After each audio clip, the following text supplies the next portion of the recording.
సిరిసిల్లలో అహంకారానికి ఆత్మగౌరవానికి మధ్య మున్సిపల్ ఎన్నికలు జరుగుతున్నాయని మంత్రి తుమ్మల నాగేశ్వరరావు అన్నారు. సిరిసిల్ల అంబేద్కర్ చౌరస్తా వద్ద నిర్వహించిన బహిరంగ సభలో మంత్రులు పొన్నం ప్రభాకర్, తుమ్మల నాగేశ్వరరావులు పాల్గొని మాట్లాడారు. అహంకారాన్ని అణిచి ఆత్మగౌరవానికి పెద్దపీట వేయాలని తెలిపారు. ప్రజాప్రభుత్వం ప్రజల అభివృద్ధి కోసం, రాష్ట్ర సంక్షేమం కోసం అనునిత్యం పాటుపడుతుందని అన్నారు.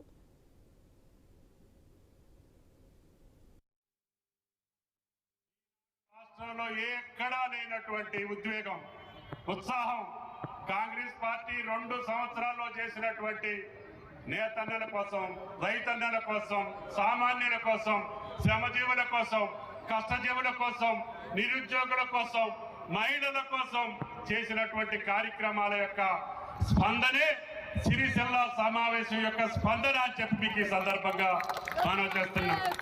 ఆది సీనన్న మీకు పక్కనే ఉన్నాడు. ఆయన ప్రభుత్వ ఇప్పు మా అందరినీ లాఠీ పెట్టుకొని నడిపిస్తున్నాడు అసెంబ్లీలో.